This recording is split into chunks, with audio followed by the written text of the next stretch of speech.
Hi friends, welcome to Mantra devotional channel. இந்த சேனலை subscribe பண்ணாத எல்லாமே சப்ஸ்கிரைப் பண்ணி வச்சுக்கோங்க. அப்போ தான் அடுத்தடுத்த தேவோஸ்னல் இன்ஃபர்மேஷன் எல்லாம் உங்களுக்கு நோட்டிஃபிகேஷன் வரும். இப்போ நம்ம இந்த வீடியோவில் என்ன பார்க்க போகிறோம் அப்படின்னா, திருப்பதி அப்படின்னு சொல்லவே நமக்கு முதல்ல வர்றது லட்டு தான் ஞாபகம் வரும். ஆனால் உலகையே திரும்பி பார்க்க வைக்கும் திருமலை திருப்பதியும் அந்த ஒற்றை கல்ல ஆன திருப்பதியோட சிலையை பற்றி தான் நம்ம பார்க்க போகிறோம்.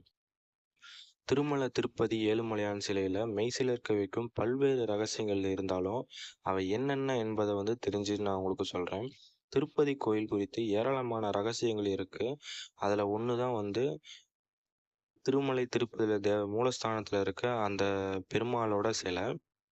திருப்பதியில் ஏழுமலையான் கோயிலில் இருந்து 1 கிலோமீட்டர் தொலைவில் உள்ள சிலாதோரணம் என்ற அபூர்வ பாறைகள் இருக்கு.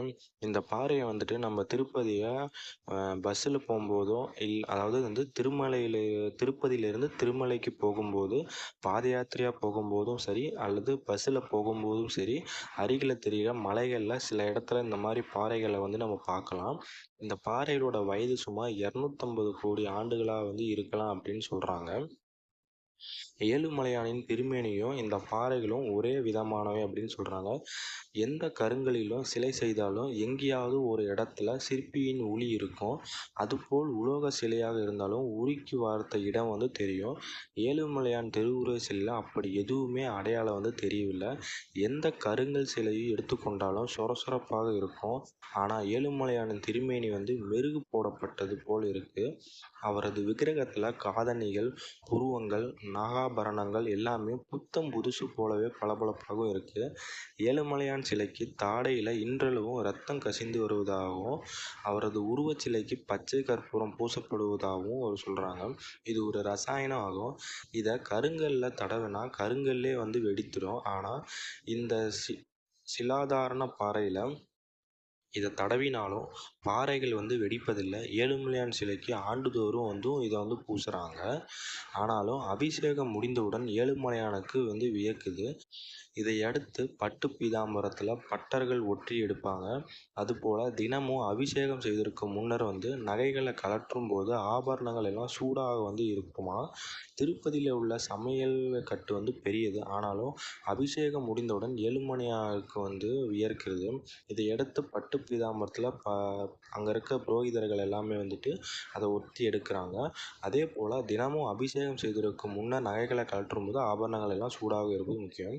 இங்கே பொங்கல், தயிர் சாதம், புளி சாதம், வடை, அதிரசம், போளி, அப்பம், மௌகாரம், லட்டு, பாயாசம், தோசை, ரவா கேசரி, பாதாம் ரவா கேசரி, முந்திரி பருப்பு போன்றவை தயாரிக்காங்க. இந்த உணவுகளில் தயிர் சாதத்தை தவிர வேறு எந்த உணவும் குலசேகரப்பட்டியை தாண்டாது. அதாவது குலசேகரப்பட்டி அப்படின்னு பார்த்தீங்கன்னா ஏழுமலையானுக்கான உடை 21 அடி நீளமும் 6 கிலோ எடையும் கொண்டது. இந்த குலசேகரப்பட்டி அப்படின்னா அவரோட விக்கிரகம் இருக்கிற இடம் தான் இந்த குலசேகரப்பட்டி. அதாவது அவருக்கு படையலாக தயிர் சாதம் மட்டும்தான் படைப்பாங்க.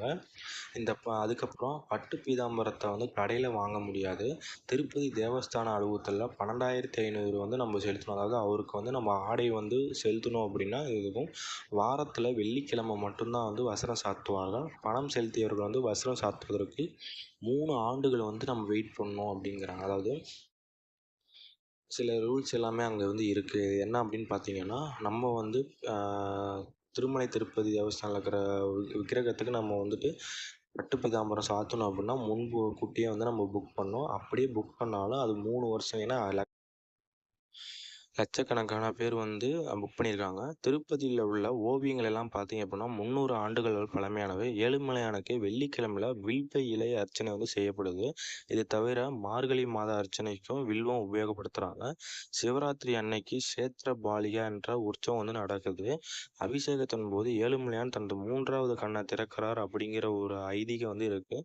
பொதுவாக சிவனுக்கு மட்டும்தான் 3 கண் இருக்கும் அப்படின்னு சொல்கிறாங்க. ஆனால் திருப்பதியில் பெருமாளுக்கும் இந்த 3 கண் இருக்குது அப்படிங்கிற ஒரு வரலாறு இருக்குது. அதை பற்றி நான் அடுத்த ஒரு வீடியோவில் உங்களுக்கு நான் சொல்கிறேன்.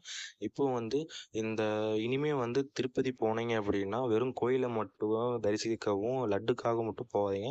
அங்கே இருக்க எழில்மிகு இயற்கையை வந்து ரசித்து பாருங்கள். அங்கே இருக்க அந்த பாறைகளில் தான் வந்து இந்த பெருமாளோட திருமேனியே வந்து உருவாகிருக்கு. அதை பற்றின விஷயங்கள்லாம் இருந்தால் அதெல்லாம் பார்த்துட்டு வாங்க. ஓகே ஃப்ரெண்ட்ஸ், மறக்காமல் இந்த இன்ஃபர்மேஷன் சேனலை சப்ஸ்கிரைப் பண்ணுங்கள்.